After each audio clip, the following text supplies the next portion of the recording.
నమస్కారం.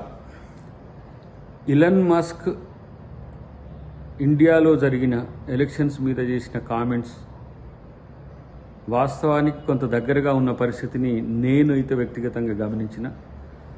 2018 ఎలక్షన్స్లో నా ఎలక్షన్స్లో జరిగిన అవకతవకల అంశాలన్నీ కూడా ఈరోజు ఇలన్ మస్క్ అభ్యంతరాల రూపంలో విన్న పరిస్థితి.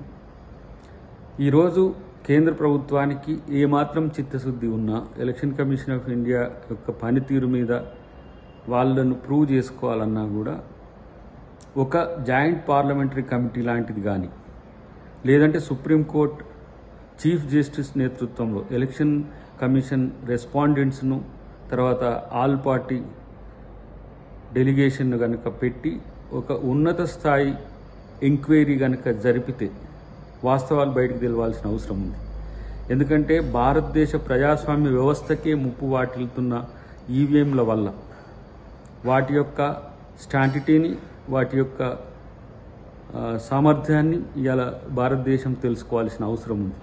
ప్రత్యేకించి నా కేసు విషయంలో 6 సంవత్సరాలు కావస్తున్నా ఇప్పటికి కూడా కేసు విషయంలో పెండింగ్లో ఉండడం అనేది కూడా ఒకంత అసహనానికి గురి చేస్తున్న పరిస్థితి మీకు గుర్తు చేస్తున్నాం.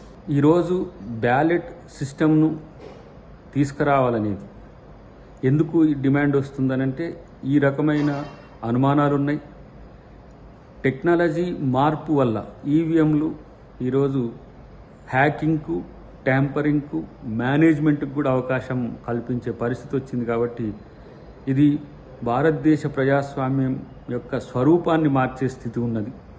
ప్రజల యొక్క అభిప్రాయాన్ని తెలపడానికి ఒకే ఒక్క ఆయుధం ఓటు అయితే ఆ ఓటునే కరప్ట్ చేసే పనిలో ఈరోజు హ్యాకర్స్ కానీ ఇంటర్నేషనల్ వాళ్ళను బుకీస్ కానీ చేస్తున్న ప్రయత్నాలు, పెద్ద ఎత్తున కోట్ల రూపాయల వ్యాపారం జరుగుతున్నది వీటి పేరు మీద, ఎలక్షన్స్ పేరు మీద. సో ఇప్పటికైనా మన భారతదేశం నిజాయితీతో కూడిన ప్రజాస్వామ్యాన్ని ఎంచుకోవాలని అనుకుంటే వీటి మీద ఎంక్వైరీ జరపాలి, పారదర్శకతతో ఎంక్వైరీ జరగాలి.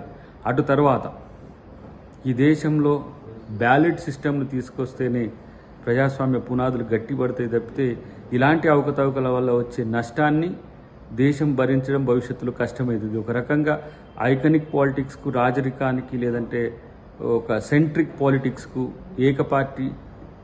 ఏకప్రభుత్వ విధానానికి, ఒక డిక్టోరియల్ పాలిటిక్స్కు నిలవవుతుంది. కాబట్టి ఇప్పటికైనా కేంద్ర ప్రభుత్వం ఆలోచించాలనేది నా డిమాండ్. మరిన్ని వీడియోస్ కోసం ఛానల్ ని సబ్స్క్రైబ్ చేయండి, లేటెస్ట్ అప్డేట్స్ కోసం వాట్సాప్ ఛానల్ ని ఫాలో చేయండి అండ్ లింక్ డిస్క్రిప్షన్ లో ఉంది.